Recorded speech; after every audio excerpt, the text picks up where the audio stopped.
Hello, Watem here, and welcome back to some more Higurashi When They Cry. It might be a slightly shorter episode today, but I'll try to fit it in. Without any further ado, let's get started. On the way home, we talked about how exciting it had been today, and it looked like everyone was still fired up. We had the horrifying punishment of a competitive eating contest, which turned into an unprecedented battle involving all the customers in the restaurant. And after that, everything got crazy and messy. At first, the waitresses didn't know what to do, but after a while, we ended up joining in. We had a blast. でしたのよね。その時の富田さんと岡村さんたら、もうおかしくてたまりませんでしたわ。結局、亀田も入江もかわいそうだったのです。いやいや、しかし、俺の演説もなかなかだったろ。あの時は、店全体が俺の味方だったよな。圭一は生まれる時代と国が違ったら、ひょっとするととんでもない人になってたかもなのです。Might still become a politician one day. こんな口先男がですの？ What a terrible thought that would be. どこの国に生まれてもろくな人間にはならないと思いますでございますわね。あと100年も早く生まれていたら、お札になっていたかもですよ。圭一さんのお札なんてなんだか貧しいですわね。きっと200円札とか300円札とかそのぐらいの数でしたよ。Sadako and Rika-chan kept up their continuous chatter. I was a bit tired after the day's events, so I just listened quietly. I noticed the wind was getting colder. Our shadows were getting longer as well. Sadako and Rika-chan still had a lot of energy left. But what about Rena? She'd been very quiet. Maybe she also had a stomachache from eating too much. I looked at Rena to see. However, I was wrong. Rena was... I didn't really know how to describe it. She looked very satisfied. She looked like she really did have that much fun. She looked like she was as happy as she could ever be. I could tell all that without her saying a word.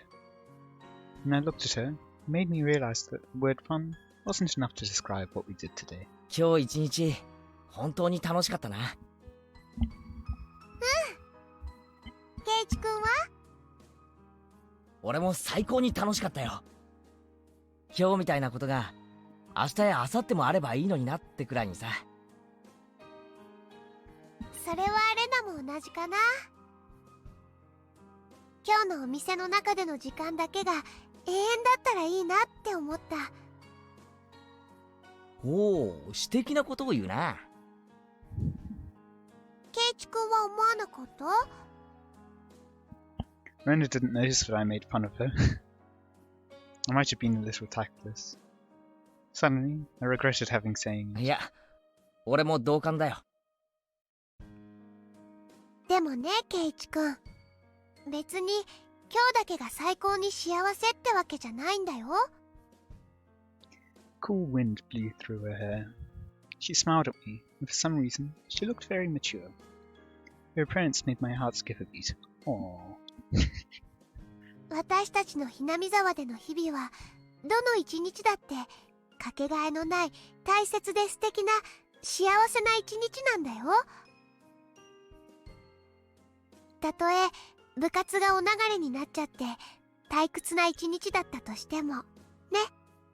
レナは大人な考え方ができるんだな。そんなことないよ。本当はまだまだはしゃぎ足りない。興奮がまだ冷めないだけなのかもね。Rena laughed, and that made me laugh too. Sadako thought we were laughing because we said bad things about her, and she started bugging me about it. Once again, we made a lot of noise like we always do. では、僕とさとこはここでお別れなのです。リカ、もう少しご一緒してタバコ屋さんで曲がってもいいではありませんの？豆電球が切れたのを忘れましたですか？豆電球がないと寝るときに真っ暗になってしまいますですよ。そそれは困りますわね。あ、牧野さんの雑貨屋さんならここでお別れだね。これ以上行っちゃうとどんどん遠回りになっちゃうからね。Makino-san's general store? Oh, right, that's where it is. If they wanted to make a stop at the store before going back to a shrine, turning here would be the quickest way. そっか。じゃあな、リカちゃんに貞子。また明日な。また明日なのです。それではですわ。ケイチさんにレナさん。じゃあね、二人とも。バイバイ。 Rika-chan and Satoko waved at us many times, then took the narrow path through the field. Once the noisy girls were gone, it went especially quiet all of a sudden. It even made me feel as if the sun had set in an instant. I could see my house by now, which everybody called my bottom mansion. I didn't notice it earlier because of how fired up we all were, but my stomach was about to burst. The growling in my gut felt like thunder. My body must have been paying the price for me acting like an idiot earlier. There was no way I was eating the dinner that night. I'd needed to tell my mom before she started cooking. But before anything, I had to get to the bathroom. My stomach was churning. Oh boy, it really didn't sound good. We got to a place where I'd always meet Rena in the morning and said goodbye in the evening. 今日はすっげえ楽しかったな。すっごい楽しかった。あれ、ケイチくん具合悪いの？すまん、お腹を壊したかもしれない。おとなしく休むことにするよ。ケイチくんもまだまだお腹の鍛え方が足りないかなTo be fair, with eating competitions, they do, like, not training. Training, I guess. Where pretty much you want to eat a lot so that you can expand your stomach, but then the day of you want to, like, not eat much so that you've got an empty stomach. What you don't want to do is not eat as much leading up to it, because then your stomach's actually smaller. レナだって俺と同じくらい食べてるはずなんだぞ。一体その細っこい体のどこにあれが収まるってんだ？それは女の子の秘密ってことで。Rena giggled and tried to avoid giving me an answer. She'd probably hit me if I pressed her about it. If she punched me in the stomach, I'd throw up for sure. So I decided not to go any further. じゃあな、レナ。また明日な。また明日ね。俺さ、前は都会に住んでたわけだけどさ。こんなにも一日一日を楽しいと思って過ごしたことはなかった。Not sure if you've seen her this expression before. That one looks familiar. That one doesn't. 俺、ひなみ沢に引っ越してきてさ、きっと幸せなんだって思う。レナも同じだよ。ほら、私も1年前にひなみ沢に引っ越してきたわけだけど、こんなに楽しい幸せな日々を送れるのが信じられないもの。そっか。なら明日も絶対に楽しいな。そうだよ。昨日も今日も楽しかったんだもん。きっと明日だって楽しいよ。こんなにも毎日が楽しいと、なんだかある日突然転びそうで怖いよな。Well, given what we know what happens every year, and the prologue that happened, yeah, fun days aren't going to last forever.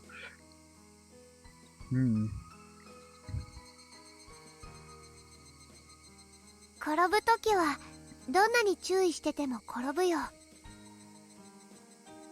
だからいつ転んでもいいように思いっきり今を楽しむのが正解だと思うな。そうだな。今を精一杯楽しむのが正解だな。じゃあね、ケイチくん。おばさまとおじさまにもよろしくね。さて、レナはまだまだ遊び足りないから、また宝の山に宝探しに行こうかな。まだ遊び足りないってのか？つくづくタフなやつだな。負けたぜ。どう？よかったらケイチくんも一緒に来ない？新しい山があってね、まだ全然発掘してないの。何かとっても可愛いのが見つかるかも。悪いけど俺はパスするよ。それになんだか雲が重たくなってきたみたいだしな。レナも今日はおとなしく帰宅した方がいいんじゃないか？こういう素敵な気分の日にはね、きっと可愛いのが見つかるんだよ。だからちょっとでも行ってみるね。I felt sick enough that I didn't feel like going with her. If I felt better, I would have gone treasure hunting with her for sure. She didn't want to go home yet because she didn't want the fun day to end. That's exactly how I felt too. わかったよ。じゃあな。可愛いのがあったらぜひ見せてくれよな。じゃあね。バイバ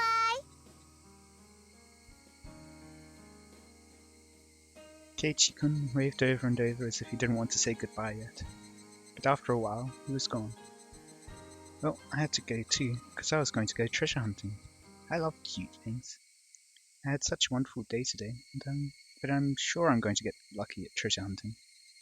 I definitely will find some wonderful treasures. I pedaled my bicycle with determination. My house was nearby, but I took another street that led to a damn construction site. It might have been okay to just go home just then, but I hesitated to go since I didn't want to be seen. I had so much fun today, and I wanted to continue feeling happy as long as I could.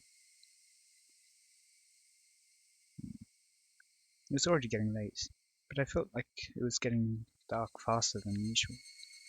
Just like Keiichi-kun said, the clouds in the sky were growing darker. It might start raining hard. でも別に、だからって家に帰れるわけじゃないんだし。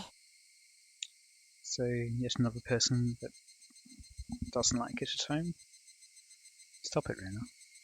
You had so much fun today. You have to stay happy as long as you can. I'm happy. I enjoy every day.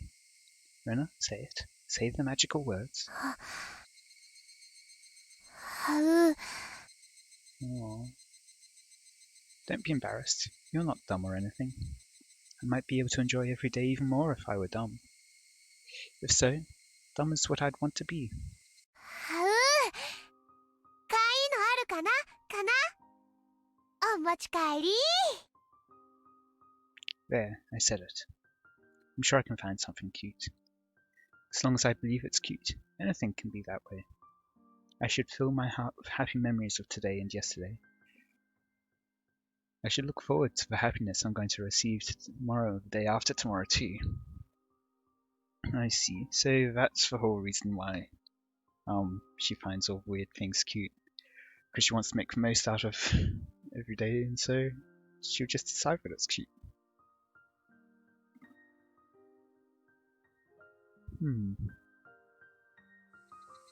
I reached the damn construction site.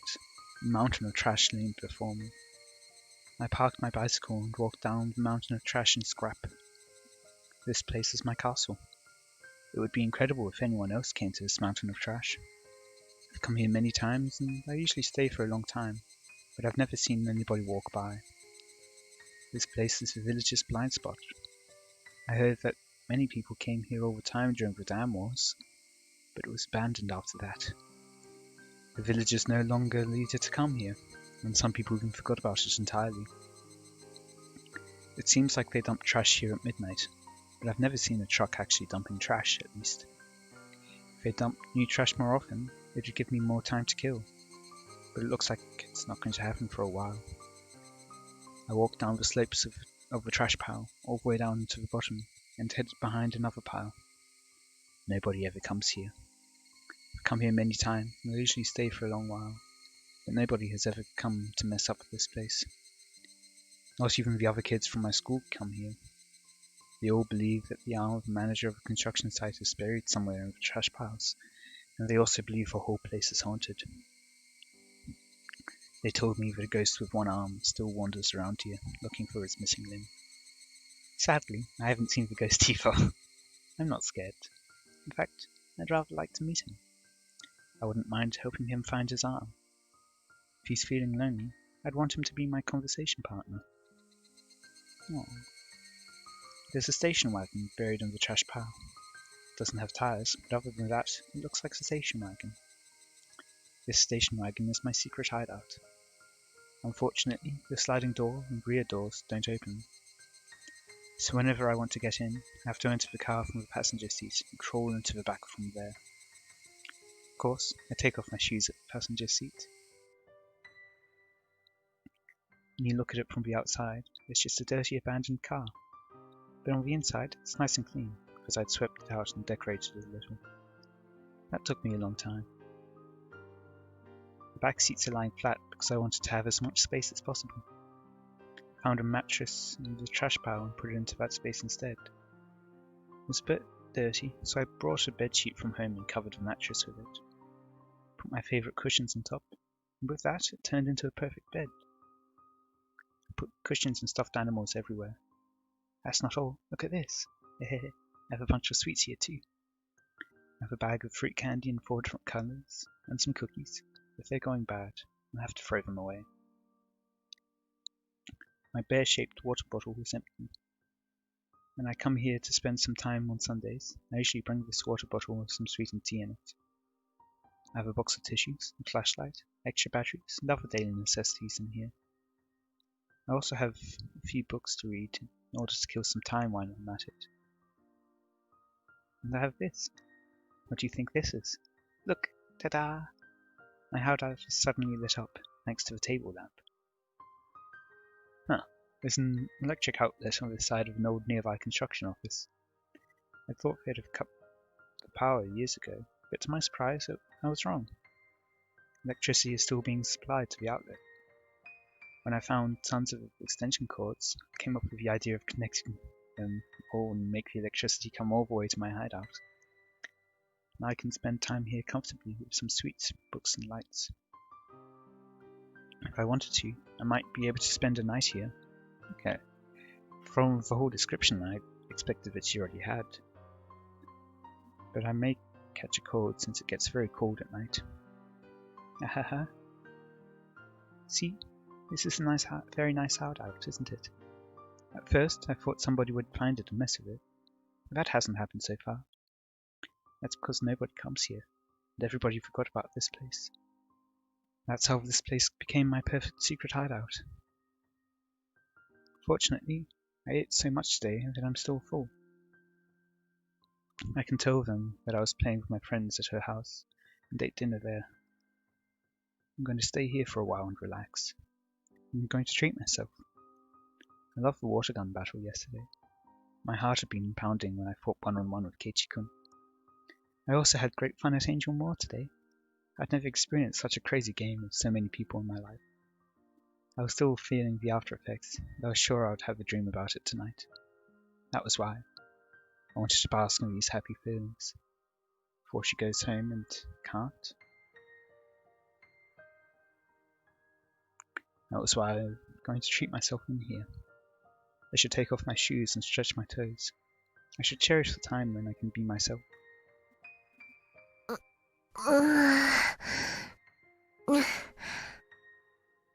Once I took off my shoes, I felt so relaxed that I didn't want to put them on again. I played all day today, and I was very tired. The treasure hunt could wait. As it got darker, the light of the table lamp became encouraging. It really was getting dark faster than usual. All of a sudden, I heard the sound of raindrops hitting the roof of the car. Pitter-patter, pitter-patter, pitter-patter. The interval between drops got shorter and shorter. When it became a continuous sound, I began to hear thunder. Even though it was raining heavily, I remained very quiet inside the car, making me feel like I was in a different world. I wonder how she gets the extension cord inside without having something open. It's my castle after all. I felt a bit cold, so I unfolded my big blanket and hid under it. I'm here alone, under the warm blanket that has my scent.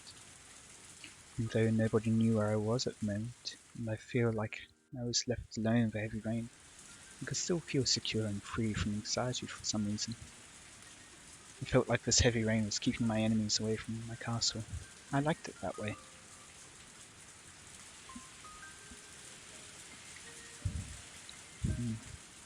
Summer rains are nice. This place is full of small happiness.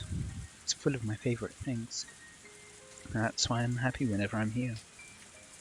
When I put another blanket over me, I felt as warm as if I were in bed. I listened to the soothing sounds of raindrops hitting the scrap iron and the trash heap, and it made me feel sleepy. This is a castle of trash. This trash came here because nobody wanted it. This is where it lives. This is a country where unwanted refuse lives together. I felt like I fit in here, but at the same time, I knew it was just a temporary place for me. This was somewhere I had to go back to. No, I shouldn't think about things like that. Whenever I realize that I don't belong here, I remember I'm in the middle of a very dirty pile of trash. I should just doze for a little bit longer. Thinking is poisonous. I wanted to keep myself out of that poison, so that the kind runner within me could stay pure. A little bit longer, just a little bit longer, and I closed my eyes.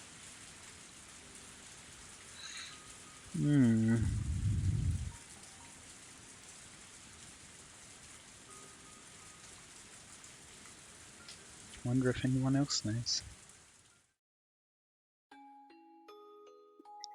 My mother was a very busy woman. The harder she worked, the more her work was valued, and she kept getting promoted.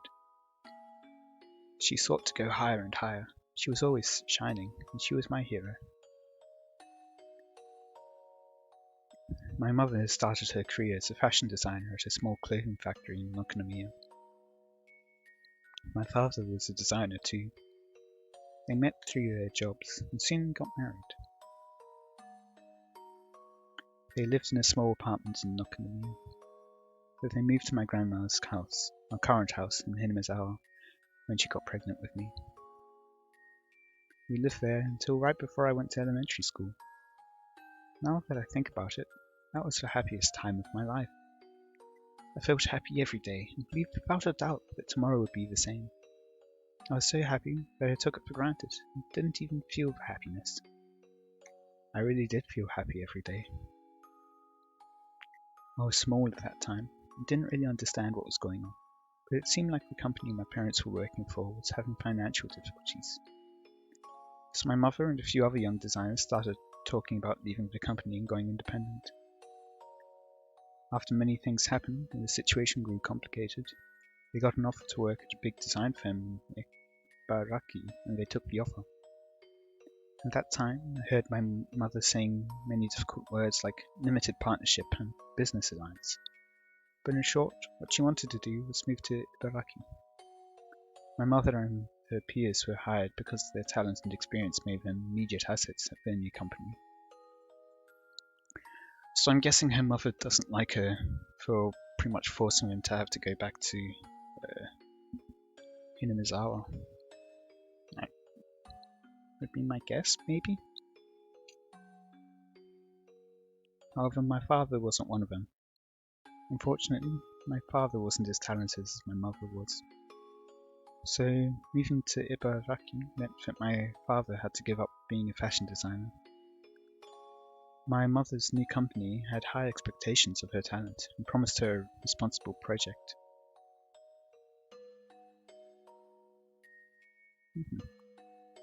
She didn't want to waste her growing talent and passion by living in a rural town like Hinamizawa. So my mother convinced my father to quit his job and move to Ibaraki to support her and to help her build her career. Back then, moving meant that I had to say goodbye to my close friends. I didn't want to move, and I kept crying about it. After we moved to Ibaraki, my mother was a big success. Not only did she have great leadership skills, she was full of energy, and I believe she made the best use of her talents to succeed. She came home late every night and barely had any days off. When she had a big project, she often stayed entire nights at her office. But when she came home, she always looked fulfilled and wore a happy smile that she had never worn when she was in Hinama Tower. She was shining, and I remember always wanting to shine like her when I grew up. On the other hand, my father wasn't doing so well. He couldn't find a job as a fashion designer, so he took a clerical job at a small company, but he kept changing positions. He couldn't use the experience that he'd cultivated, and it was very hard for him. But he was very understanding. He started to take care of things around the house for my mother. He got busier and busier, having one project after another. He cleaned the house, did the laundry, and came to my school events. However, he couldn't cook. He did cook rice, but he always bought side dishes from the grocery store. We ate dinner without my mother more and more often. I guess she's busy again. Every time I said that, he always told me, "Your mother is working very hard, so let's support her, Raina." That's what he always told me. I decided to help my father with the cooking. I thought it was a good idea to learn how to cook since he wasn't good at it. Whenever my mother cooked, I helped her and tried to learn how to cook from her. She apologized for not having enough time to cook for us, but she was happy that I was learning. I think I wrote in my school yearbook that I wanted to be a clothing designer in the future, just like my mother. But apparently I lacked my mother's exceptional sense of style. She used to tell me, taste is something that you're born with, not something that you cultivate. I remember I was discouraged to be a designer because of that.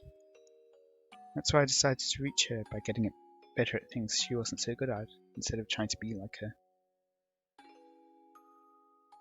I wanted to be good not only at cooking, but also at doing things around the house, such as cleaning, doing the laundry, and grocery shopping.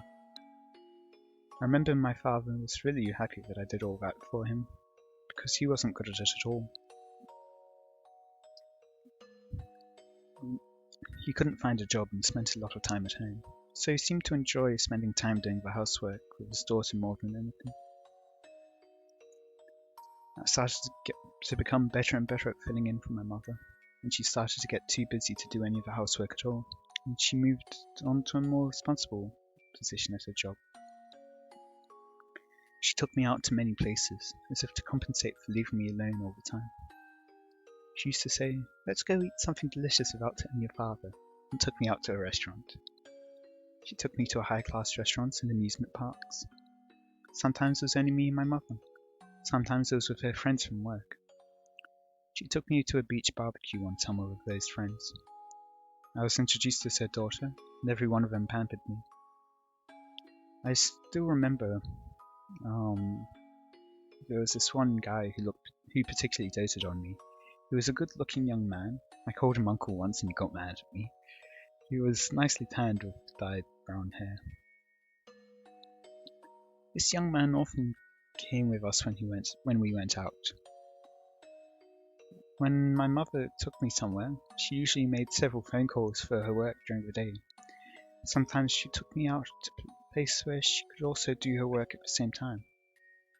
So I didn't feel awkward when people from her work came with us. But I always preferred to be alone with her, so I was happy when we could do that. One day, she took me to a very high-end part of town. Of course, she always spoiled me whenever we went out. She bought me things and let me eat whatever I wanted. But she especially spoiled me on that day. She took me to many expensive-looking boutiques and accessory stores. She was about to buy me something, but I told her not to get it because it didn't look good on me. Without hesitation, she bought it anyway. I remember there were many zeros on the price tag. On that day, I realized my mother's design work had made her a very successful woman, and that she was earning a lot of money. We took a break at a ridiculously expensive-looking restaurant that probably charged 1,000 yen for a glass of orange juice. My mother clapped her hands and spoke to me with a smile on her face. She asked, "Reina, would you like to make your dream come true?" When I was in kindergarten, my teachers gave students a to draw a picture of. The topic was my dream, and I drew myself eating a mountain of fruit parfait all by myself. What my mother meant to say was that she was going to make that dream come true for me. Does she never, bring her with her father?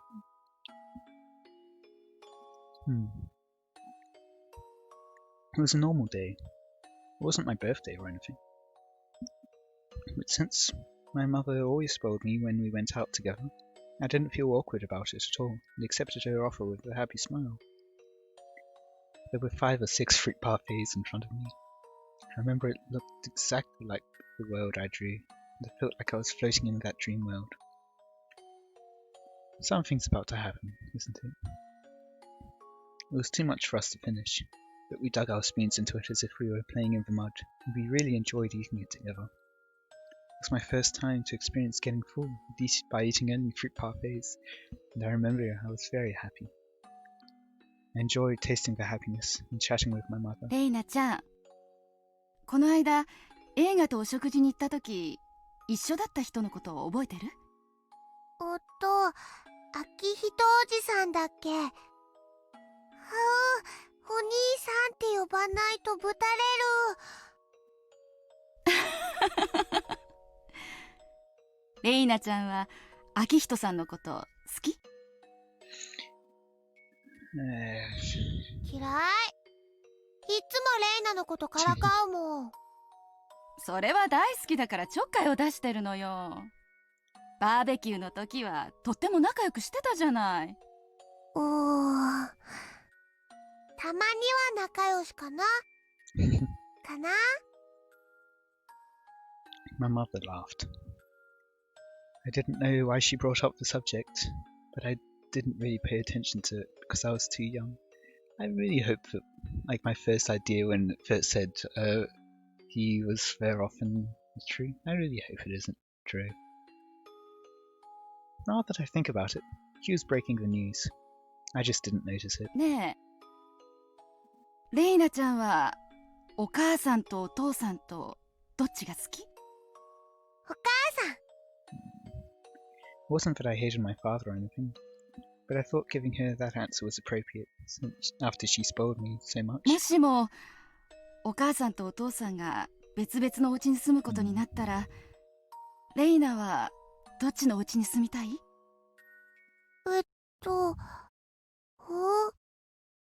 お母さんね、お父さんと別れて秋人おじさんと結婚しようと思うの。At that time, my mother was a very successful woman. I didn't know this at the time, but she was drafted by a headhunter to work at a bigger company, where she was promoted to a higher and more responsible position, one where she could bring out the most of her talent. Of course, the position wasn't the only thing she gained. Compared to my father's low salary, my mother was earning enough money to support a family of 3 and still have some left over. I kind of realized it from the way she spent money. The greater a position she achieved, the more she spent time with people at her level. All of them were bright and talented. Compared to them, my father might have looked unattractive to her. I liked Uncle Akito, but I liked him as one of my mother's friends, not in the same way I liked my father. I liked my father and mother equally, so it was very shocking to me that my mother wanted to divorce him. I felt as if the ground below me was beginning to crack. That expression, I realized, actually fit my situation very well. I had to choose which side of the cracked ground I wanted to stand on. My mother told me to live with her at her new house. Her new house meant the house Uncle Akito lived in. I thought a house was a sanctuary for a family. I believed that a house was a holy place where strangers couldn't easily enter. That was why I couldn't believe her. How could she let a stranger invade such a holy place so easily? Oh, my time has stopped without me realizing. Okay, well, in any case, I hope you all enjoyed. Yeah, that was quite a place to end it there. Let me know any feedback you have in the comments. And until next time, see you.